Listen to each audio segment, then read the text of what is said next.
The message came in at 12:03 a.m. I know the exact time because I was still awake, staring at the ceiling, counting the minutes I'd been avoiding sleep. My phone lit up on the nightstand, the glow sharp in the dark room, and for a second I thought it was my alarm glitching or some random notification that could wait until morning. Then I saw my mother's name. No emojis. No "are you awake?" Just text. "We've decided you're not family anymore. Don't come to any gatherings. It's better this way." I didn't move. I read it once, then again, my eyes tracing each word slowly, like maybe I'd misunderstood. Like maybe exhaustion was playing tricks on me. Midnight has a way of making everything feel heavier, more dramatic. But the words didn't change. My throat tightened, and I felt that familiar hollow pressure in my chest, the kind that doesn't explode, just sits there, heavy and cold. I checked the time again. 12:03 a.m. The world was asleep, and somehow, my family had just erased me from it. I typed a response. Deleted it. Typed another. Deleted that too. What are you talking about? Is this a joke? Mom, please call me. Nothing felt right. Nothing felt big enough or small enough for something this final. I placed the phone face down on the bed and stared into the darkness. My heart was racing, but my body felt frozen, like if I moved, I might shatter whatever thin layer of control I had left. This wasn't how families were supposed to talk to each other. Not like this. Not in a sentence so clean and final it felt rehearsed. "We've decided." Not "I feel hurt." Not "we need to talk." A decision. A verdict. And somehow, that hurt more than anger ever could. I knew why this was happening. I didn't have to guess. 2 weeks earlier, I'd finally said no. Not loudly. Not angrily. Just firmly. No, I won't lend the money. No, I'm not apologizing for something I didn't do. No, I'm done pretending everything is fine. The silence on the other end of that call had been sharp. Dangerous. I should have recognized it then. My mother's quiet wasn't calm. It was calculation. Growing up, I'd been the flexible one. The peacemaker. The daughter who adjusted her life to keep everyone else comfortable. If plans changed, I adapted. If feelings were hurt, I fixed them. I learned early that love in my family came with conditions. Be helpful. Be agreeable. Don't make things difficult. And I'd followed those rules for years, believing they protected me. Now, at 12:03 a.m., I realized they'd only delayed the inevitable. My phone vibrated again. This time it was my sister Hannah. "Did Mom text you?" she wrote. My fingers hovered over the screen. "Yes," I replied. The typing bubbles appeared, disappeared, then appeared again. "She's just emotional right now," Hannah finally said. "You know how she is late at night." Late at night. Like that explained disowning someone. "She told me I'm not family anymore," I typed back. "That's not emotion. That's a choice." There was no reply. I set the phone down and walked into the kitchen, turning on the light even though it felt too bright. The apartment was quiet, painfully normal. The clock on the microwave read 12:09 a.m. Time was moving forward, whether I was ready or not. I made myself a glass of water. I didn't drink. My hands were shaking slightly now, the shock finally giving way to something rawer. Around 1 a.m., an email came in from my father. Not a call. Not a conversation. An email.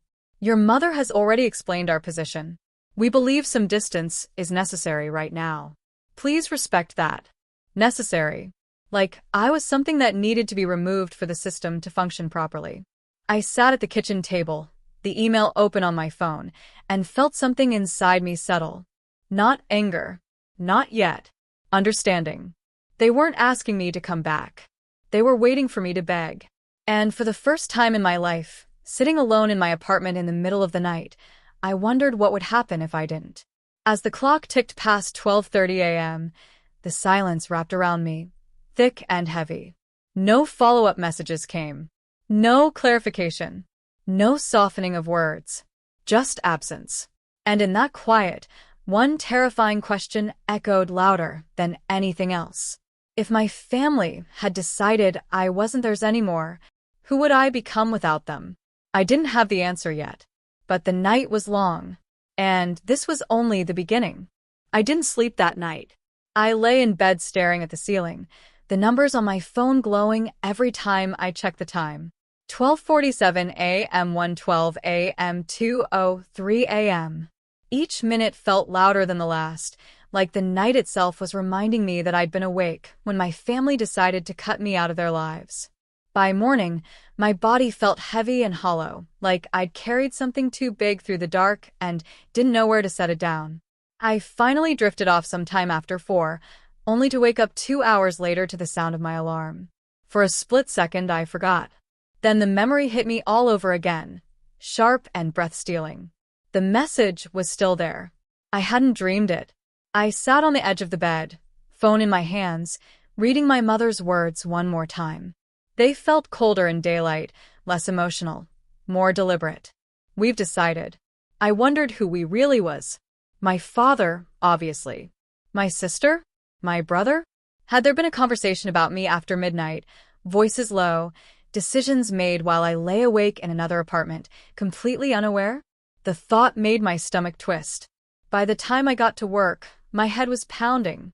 I went through the motions, coffee, emails, meetings, feeling like I was watching myself from the outside. No one there knew that my entire family had just disowned me between midnight and dawn. And I didn't tell anyone. At lunch, my phone buzzed again. It was my brother, Mark. Mom told me what happened, he wrote. This didn't have to get so extreme. Extreme. That word felt familiar. It was always used when I stopped cooperating. I didn't make it extreme, I replied. I said no. There was a pause before he responded. You know how Mom is. You could have just talked it out. I stared at the screen, heat rising in my chest. I typed. For years. He didn't answer after that. That afternoon, my mother removed me from the family group chat. I noticed because the conversation disappeared mid-scroll, like it had never existed. No goodbye message.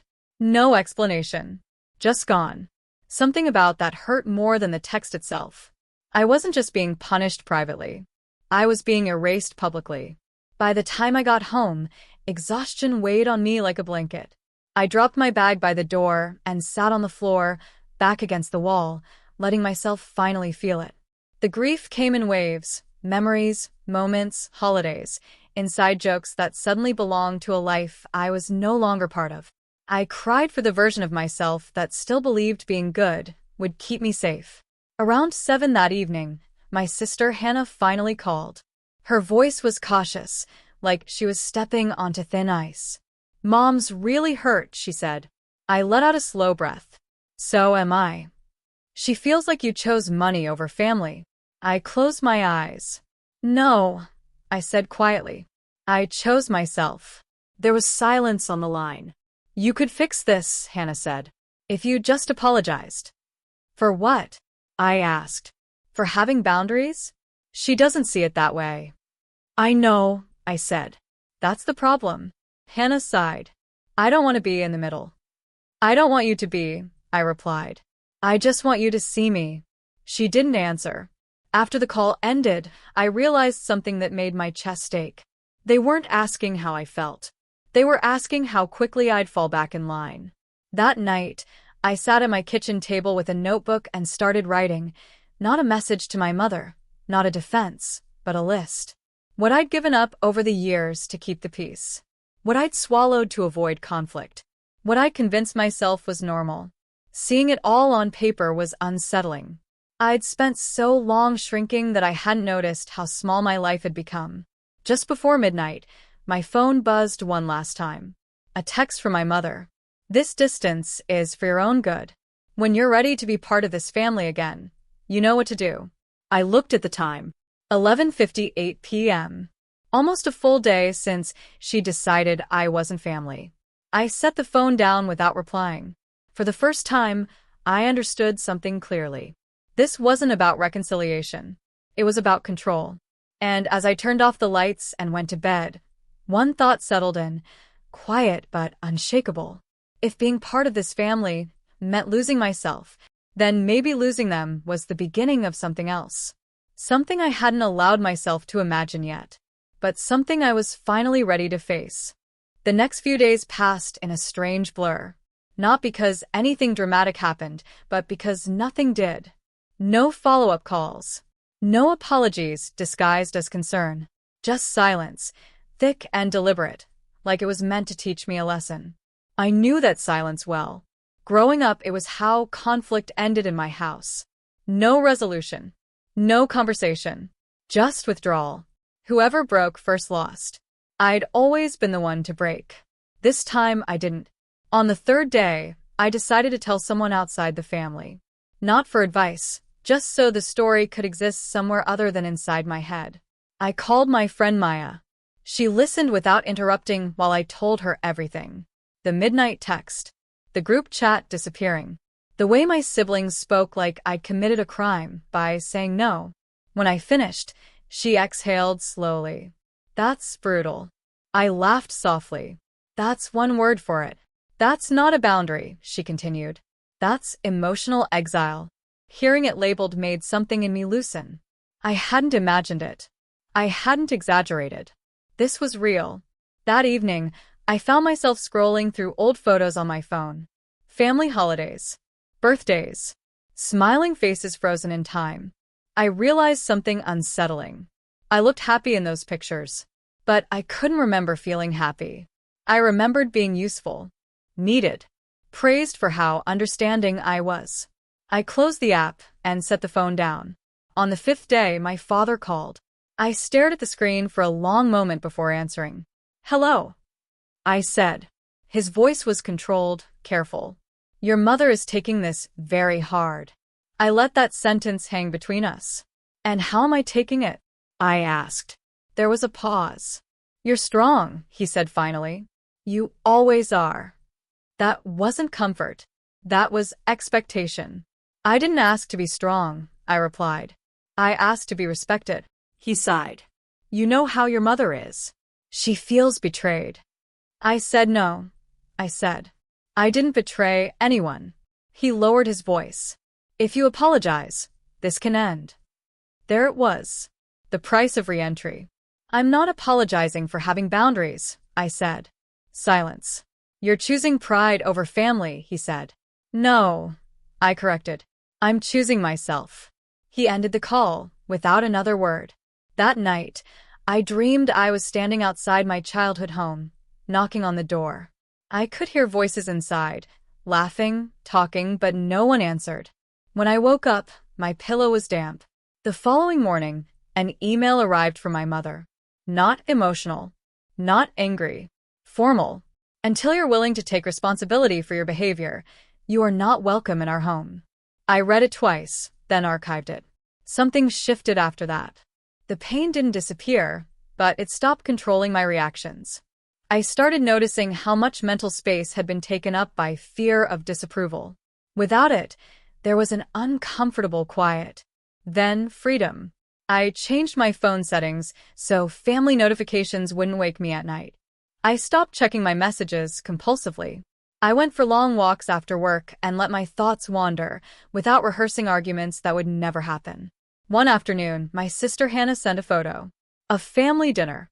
Everyone smiling around the table. The caption read, "Hope you're okay." I stared at it for a long time before replying. I typed. I hope you are too. She didn't respond. Later that week, my brother Mark sent a message that surprised me.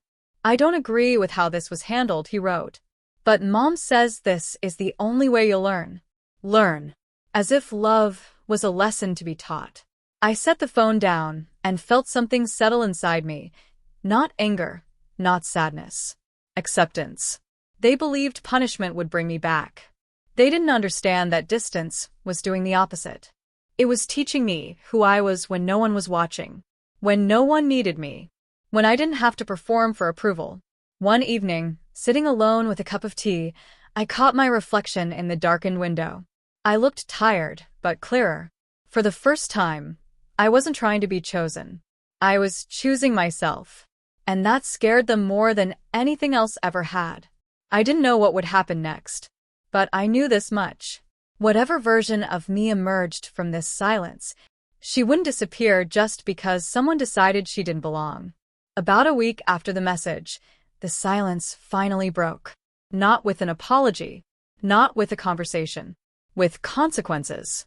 I found out I'd been removed from my grandmother's birthday planning group when Maya casually asked if I was flying out for it. My stomach dropped. I didn't get invited, I said. She frowned. That's intentional. It was. That was the point of all of this, not just to hurt me privately, but to make sure everyone knew where I stood. Or rather, where I didn't. Later that evening, my sister Hannah confirmed it. Mom thinks it would be awkward if you came, she said carefully. For who? I asked. She hesitated. For everyone. I nodded, even though she couldn't see me. Okay. I hung up and sat in the quiet of my apartment, realizing this was the first real test. I could still fix this. A carefully worded apology. A promise to be more flexible. A quiet return to my old role. They were counting on it. Instead, I didn't go. The birthday passed without me. Photos appeared online, cake, candles, familiar faces. I studied them like they belonged to another family, another life. I didn't comment. I didn't react. And that, apparently, made things worse. A few days later, my mother sent another message. Your absence didn't go unnoticed. People are asking questions. I stared at it, then typed back slowly. I was told I wasn't welcome. Her reply came quickly. That wasn't the point. I almost laughed. So what was? I whispered to myself. The pressure escalated after that. My aunt called to check in, which turned into a lecture about unity. My cousin messaged me about how hurt my mother was. Everyone spoke about me, but no one spoke to me. No one asked what I needed. I started to notice a pattern I hadn't been able to see before. Love in my family was conditional. Proximity was proof of loyalty. Distance was treated as betrayal. And I had been loyal for a very long time. One afternoon, while cleaning out an old box of papers, I found a birthday card my mother had written years ago. Inside, in looping handwriting, she'd written, "I'm so proud of you. You always do the right thing." I stared at that sentence for a long time. The right thing. Not your thing. Not what you need. The right thing for everyone else. That night, I wrote a message I never sent. I typed everything I'd wanted to say. How hurt I was. How cruel the midnight text had been. How unfair it was to punish me for setting boundaries. When I finished, I read it once, then deleted it. Not because it wasn't true, but because I finally understood something important. They weren't confused. They were offended. Offended that I'd stepped out of the role they'd assigned me. And no explanation would change that. A week later, my father emailed again. Your mother is willing to talk if you're ready to admit your mistake. I read the sentence slowly, feeling oddly calm. I replied with one line. I'm open to a conversation that doesn't require me to erase myself. There was no response. The quiet that followed felt different than before. Less sharp, less threatening. I wasn't waiting anymore. I started making small changes. I stopped saving holidays just in case. I accepted invitations without checking a calendar filled with family obligations. I made plans that didn't revolve around anyone else's approval. One evening, sitting with Maya on my couch, she looked at me thoughtfully. You seem lighter, she said. I think I am, I replied. She smiled. You know you didn't do anything wrong, right? I nodded. I know. I just needed time to believe it. Later that night, alone again, I thought about my mother's words. We've decided you're not family anymore. For a long time, I'd heard them as rejection. Now I was starting to hear them as something else. A release. They had closed a door I'd been holding open with both hands for years. And without it, I was finally free to step forward. Not as someone trying to earn her place, but as someone building her own. The freedom didn't arrive all at once. It came in quiet moments I hadn't expected, moments where I realized I wasn't bracing myself anymore. I wasn't rehearsing conversations in my head or checking my phone with that familiar knot of anxiety. For the first time in my adult life, I wasn't waiting to be summoned. That realization was both peaceful and unsettling. I didn't hear from my mother for nearly 3 weeks. No texts. No emails. No indirect messages through relatives. It was the longest stretch of silence we'd ever had. And then one afternoon, a message finally came. Not an apology, an invoice. She sent me a breakdown of expenses she'd apparently tracked over the years, things she'd paid for when I was younger. School supplies, a portion of my college textbooks, a medical bill from when I was 16. At the bottom, she'd written, "If you're choosing independence, this is what that looks like." I stared at the screen, stunned. It wasn't about money. It was about punishment. I showed it to Maya, who shook her head slowly. "This is retaliation," she said. "She's trying to rewrite the past to regain control." That night, I drafted a response. Short. Calm. Clear. "I don't owe you repayment for being raised. Please don't contact me again unless it's to speak respectfully." I sent it, and immediately felt my hands start to shake. But nothing terrible happened. The sky didn't fall. My phone didn't explode with angry replies. Instead, something unexpected did. My brother Mark called me. "I didn't know she did that," he said quietly. "That's not okay." I leaned against the kitchen counter, surprised. "You don't have to get involved." "I know," he replied. "But I wanted you to know. I see it now." That was the first time anyone in my family had said that. It didn't fix everything. It didn't undo the damage. But it mattered. Over the next few weeks, small shifts followed. Mark started checking in occasionally, never pushing, never asking me to apologize. Just asking how I was. Hannah stayed distant. My father remained silent. And my mother disappeared. At first, I wondered if I should feel sadder than I did. Shouldn't losing your family hurt more? But the truth was, I'd been grieving them for years. Long before they officially cut me off. I was just finally allowed to stop pretending. I focused on my life. On things that were mine. I redecorated my apartment, moved furniture around, donated clothes that reminded me of old versions of myself. I signed up for a pottery class on a whim and laughed at how bad I was at it. I made friends who didn't expect anything from me except honesty. One evening, as I was washing dishes, I realized I hadn't thought about the midnight text all day. That felt like progress. Then, just when things felt settled, my mother showed up at my door. No warning. No call. I froze when I saw her through the peephole. She looked smaller than I remembered. Tired. But her posture was rigid, like she was bracing for a fight. I opened the door, but didn't invite her in. "We need to talk," she said. "I'm listening," I replied. She looked past me into the apartment. "Aren't you going to let me inside?" "No," I said gently. Her jaw tightened. "You've really changed." "Yes," I said. "I have." She took a breath. This wasn't supposed to go this far. I studied her face, the familiar lines, the familiar expression of authority mixed with wounded pride. "Then why did you send that message?" I asked. She didn't answer. "I'm not your enemy," I continued. "But I'm not your scapegoat anymore either." Her eyes filled with tears, not the soft kind. The frustrated kind. "You're tearing this family apart," she said. I shook my head slowly. I didn't. I just stopped holding it together by myself. We stood there in silence. Finally, she said, "If you don't come back, things will never be the same." I met her gaze, steady. "They already aren't." She left without another word. As I closed the door, my heart was racing, but I wasn't afraid. Because for the first time, I knew something with absolute certainty. Being alone was no longer the worst thing that could happen to me. Losing myself had been. And I wasn't going to let. The house felt different after she left. Not emptier, quieter. Like the kind of quiet that comes after a storm passes through and takes its chaos with it. I locked the door, rested my forehead against it for a moment, and let my breathing slow. I had stood my ground. That alone felt unreal. In the days that followed, I kept expecting something else to happen, another message, another confrontation, some final attempt to pull me back into the old pattern. But nothing came. No texts. No emails. No intermediaries. The silence this time wasn't strategic. It was acceptance. Weeks turned into months. Life didn't dramatically improve overnight, but it steadied. I fell into routines that belonged entirely to me. Morning walks. Quiet dinners. Conversations that didn't feel like negotiations.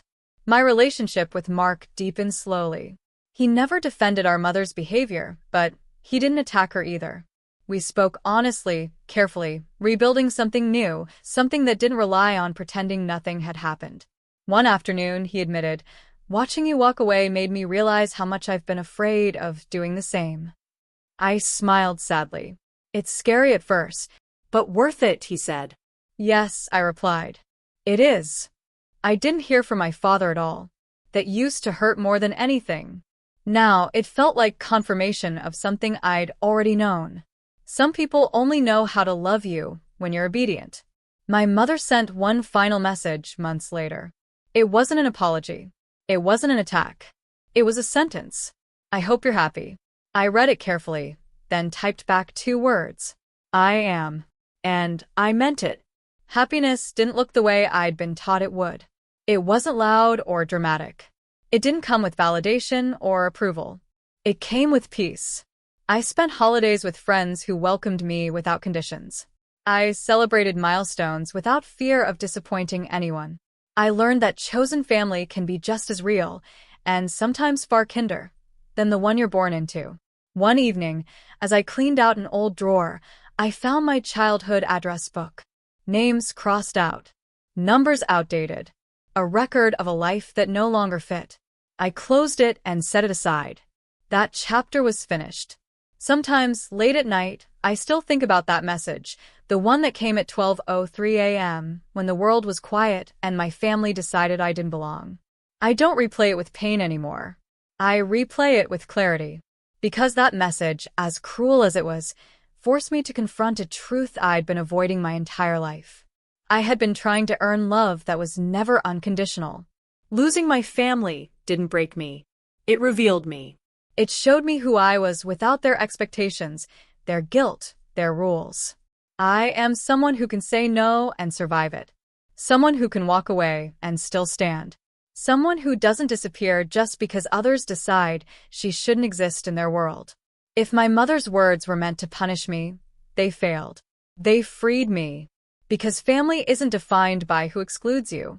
It's defined by who chooses you without conditions. And for the first time in my life, I chose myself. And that was enough.